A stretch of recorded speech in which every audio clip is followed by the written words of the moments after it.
श्री शिवाय नमस्तुभ्यम दोस्तों। आप सभी लोगों को आज देवउठनी एकादशी और तुलसी विवाह की बहुत बहुत हार्दिक शुभकामनाएं। और आज की इस वीडियो में हम आपको गन्ने के रस वाला एक बड़ा उपाय समझाने वाले हैं, जिसे जो व्यक्ति आज के दिन करेगा भगवान शिव उससे बहुत जल्दी प्रसन्न होंगे और उसकी सारी मनोकामनाएं भी पूर्ण करेंगे। साथ ही में दोस्तों इसके साथ में 108 बत्ती वाला उपाय भी हम आपको और अच्छे से समझाने वाले हैं, क्योंकि जो लोग इस उपाय को शाम के समय करने वाले हैं उनके लिए ये वीडियो बहुत ज़्यादा ज़रूरी है। क्योंकि इस 108 बत्ती वाले उपाय से भी भगवान शिव जी आपकी सारी मनोकामनाएं पूर्ण करते हैं, क्योंकि ये दिन ही ऐसा है, ये दिन हरि और हर के मिलन का है। इसलिए दोस्तों वीडियो को पूरा देखना, उपाय को अच्छे से समझना, उसके बाद ही करना। चलिए दोस्तों बात करते हैं सबसे पहले उपाय के बारे में, जो कि आपको इस देवउठनी एकादशी के दिन करना है, जो कि है दोस्तों गन्ने के रस वाला उपाय। अब आप सभी लोग जानते हैं कि ये जो दिन होता है देवउठनी एकादशी का दिन, इस दिन सभी जो है अपने घरों में नए गन्ने लेकर आते हैं और गन्ने की झोपड़ी बनाते हैं, जिसके नीचे तुलसी जी और शालिग्राम जी को विराजित करते हैं। साथ ही में दोस्तों देवउठनी एकादशी के दिन देवों को भी यहाँ पर उठाया जाता है। अब दोस्तों यहाँ पर गन्ने के रस वाला उपाय कैसे करना है, किसको करना है, किस समय करना है, वो आप लोग सुन लीजिए। देखिए, घर की जो माताएं बहनें होंगी या घर का जो एक मुख्य सदस्य होगा उसको यह वाला उपाय करना है। देखो, गन्ने का रस अब आपको यहाँ पर कहीं पर निकलवाने की ज़रूरत नहीं है। देवउठनी एकादशी है तो गन्ने तो आपको ज़रूर मिलेंगे ही मिलेंगे। बस आपको करना यह है कि उस गन्ने से थोड़ा सा रस आपको किसी माध्यम से निकाल लेना है, किसी जुगाड़ से, या भले ही 1 चम्मच ही गन्ने का रस मिल जाए ना, वो भी बहुत है। पर आप अपने ही घर में किसी जुगाड़ से क्या करें कि थोड़ा सा गन्ने का रस जो है निकाल लें, है ना, भले ही वो 1 चम्मच ही क्यों ना हो। और इस गन्ने के रस को लेकर आप लोगों को जाना है कहाँ पर? सुबह सुबह प्रातः काल देवउठनी एकादशी के दिन भगवान शिव जी के मंदिर में। कहाँ पर जाना है? भगवान शिव जी के मंदिर में। शिव जी के मंदिर में जाकर आप लोगों को मात्र जिस तरीके से आप जल से शिव जी का अभिषेक करते हैं उसी तरीके से आपको इस गन्ने के रस से शिव जी का अभिषेक करना है। 1 चम्मच भी गन्ने का रस है, हम तो कहेंगे 1 बूंद भी अगर इस दिन गन्ने का रस आपके हाथों द्वारा, आपके घर की माताओं बहनों के हाथों द्वारा शिव जी पर चढ़ रहा है ना, तो शिव जी बहुत ज़्यादा प्रसन्न होते हैं। तो एक बार यह गन्ने के रस वाला उपाय ज़रूर कीजिएगा। भले कितना ही गन्ने का रस मिले, पर इससे आपको शिव जी का अभिषेक ज़रूर करना है। फिर आप चमत्कार देखना कि आपके घर में कैसे सुख समृद्धि बढ़ती जाती है। चलिए दोस्तों, अब हम बात करते हैं अगले उपाय के बारे में, जो कि सबसे बड़ा उपाय है। और ये उपाय आपको शाम के समय करना है। कब करना है? आज ही के दिन शाम के समय, प्रदोष काल में, है ना, लगभग 5-6 बजे के बाद से कभी भी रात्रि के समय तक भी आप लोग इस उपाय को कर सकते हैं। तो 108 बत्ती वाला दीपक हमने आपको पहले भी बता दिया है कि कैसे बनाना है। 365 बत्ती वाला जो दीपक वाला उपाय है वो थोड़ा मुश्किल है, पर अगर आप लोग 108 बत्ती वाला दीपक वाला उपाय करेंगे तो ये बहुत आसान है और इस उपाय को कोई भी आसानी से समझकर कर सकता है। ठीक है, तो इस उपाय में क्या करना है वो आप लोग ध्यान से सुनो।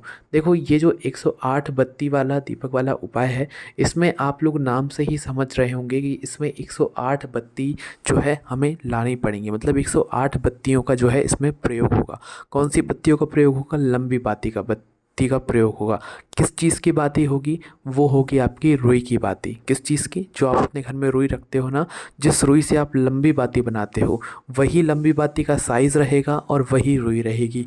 मात्र आपको करना ये है कि 108 बत्ती वाला उपाय है तो सीधी सी बात है कि 108 आपको लंबी बत्ती बनानी पड़ेगी। कोशिश करना कि बाज़ार से बनी हुई बत्ती मत लाना, अपने ही घर में रुई लाकर उस रुई से फिर आप लोग बत्तियाँ बनाना। ठीक है, कोशिश करना कि वो 108 जो एक एक करके आप बत्तियां बनाएंगे वह पतली पतली बत्तियां बने, क्योंकि इन 108 बत्तियों की कुल मिला के आपको एक बत्ती बनानी है। तो इसीलिए वो ज़्यादा मोटी ना हो, तो आप लोग हर बत्ती को थोड़ा पतला पतला बनाएं, कम कम रुई लेकर पतली पतली बत्तियां बना लें। ठीक है, तो इसी तरीके से पूरी 108 आप लोग बत्तियां बनाकर तैयार कर लें। जैसे ही आपकी पूरी 108 बत्तियां तैयार हो जाती हैं, इन सभी को एक साथ जमा लें और एक साथ जोड़ लें। जोड़ने के बाद हल्का सा इन्हें मोड़ लें। मोड़ने से क्या होगा? ये सभी बत्तियां एक दूसरे से चिपक जाएंगी। तो अब आपका क्या हो गया कि आपने बत्ती तो 108 बनाई हैं, पर इन 108 बत्ती की आपने एक बत्ती बना ली है जो कि अच्छी मोटी हो चुकी है ना। अब इस 108 बत्ती की एक बत्ती आपकी यहाँ पर तैयार हो गई है। अब आपको लेना है एक बड़े साइज़ का दिया या मीडियम साइज़ का दिया। छोटा लोगे तो वो काम ही नहीं करेगा, वो उसी समय जल जाएगा, क्योंकि बत्ती यहाँ पर मोटी हो गई है, इसमें घी भी ज़्यादा ही लगने वाला है। ठीक है, तो थोड़ा बड़ा साइज़ या मीडियम साइज़ का दिया लेना। उसके अंदर आप लोग फिर ये वाली जो बाती है ना इसे रखना। रखने के बाद इसके अंदर क्या डालोगे, सिर्फ और सिर्फ शुद्ध देसी गाय का घी ही डालोगे, कोई और तेल नहीं डालोगे, इस बात का ध्यान रखना। उसके बाद में दोस्तों आपका यह दीपक तैयार हो जाएगा। और यह दीपक आप शाम होने से पहले ही तैयार कर लें, ऐसा ना हो शाम हो उसी समय आप दीपक को तैयार करने बैठें तो फिर आपको देरी हो जाएगी। पहले से ही तैयार करके रख लें। उसके बाद में इस दिए का अपने ही घर में तिलक भी करें। ऐसा ना करें कि दीपक आप सीधा उठा कर ले जाएं, इसे किसी एक थाली में या प्लेट में रख कर ही जो है बाहर की तरफ ले जाएं, जहाँ पर भी आप इस दिए को रखने वाले हैं। तो यहाँ पर आपका दिया पूर्ण रूप से तैयार हो जाता है। ठीक है, दिए को अभी जलाना नहीं है, वहीं पर पहुँच जलाना है जहाँ पर हमें इस दिए को जलाना है। तो सबसे पहली चीज़, घर की जो माताएं बहनें हैं वो विशेष रूप से इस उपाय को करें। अगर किसी कारणवश घर में माताएं बहनें उपस्थित नहीं हैं तो फिर अपने घर में जो भी उपस्थित है वो इस उपाय को कर सकता है। करना क्या है, इस दीपक को एक थाली में या प्लेट में रख कर आपको जाना है भगवान शिव जी के मंदिर में। कहाँ पर जाना है, भगवान शिव जी के मंदिर में।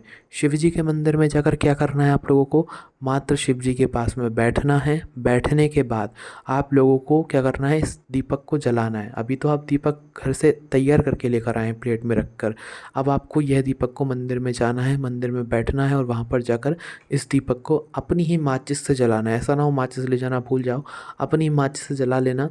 और वह दीपक जैसे ही अच्छे से जलने लगे, क्योंकि एकदम से तो वो जलेगा नहीं, मोटी बत्ती रहेगी, तो जैसे ही वो दीपक थोड़ा अच्छे से जलने लगे फिर इस दीपक को अपनी प्लेट के अंदर से उठाकर भगवान शिव जी के पास में रख देना। थोड़ा दूर रखना, भगवान शिव जी को आँच नहीं लगनी चाहिए, क्योंकि बत्ती बड़ी रहेगी। छोटे दीपक तो हम पास में भी रख दें तो उसकी उतनी आँच नहीं लगती है, पर ये बड़ी बत्ती है इसलिए इसकी आँच लगेगी। थोड़ा ध्यान से आप लोग जो है इस वाले दीपक को भगवान शिव जी से थोड़ा दूर करके रखिएगा। शिव जी के सामने अपने दीपक रखा, अब कुछ समय हाथ जोड़ के प्रार्थना करो। प्रार्थना नहीं करना है, कुछ नहीं बोलना है, तो श्री शिवाय नमस्तुभ्यम का जाप करो। इस उपाय को करने के बाद कुछ बोलने की ज़रूरत नहीं है, स्वतः ही आपको सब कुछ मिलता है। भगवान शिव जी से आप जो नहीं भी मांगेंगे वो भी आपको प्रदान होगा, आपके घर में सुख समृद्धि आएगी।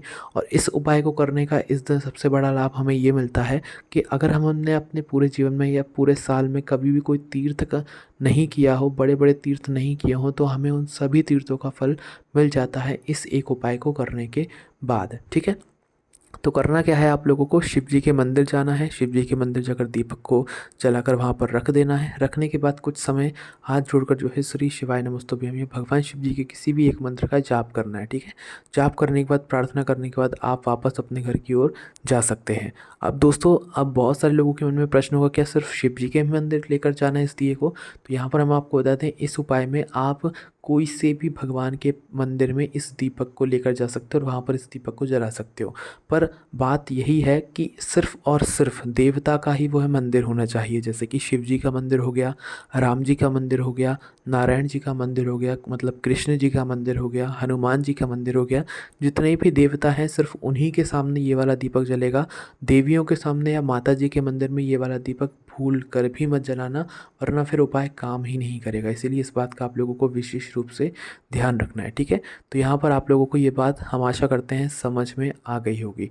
उसके बाद में दोस्तों, बस यहाँ पर यह उपाय इतना ही होता है। इस दीपक को आप लोगों को किसी भी देवता वाले मंदिर में जो है आपको जलाकर आना होता है।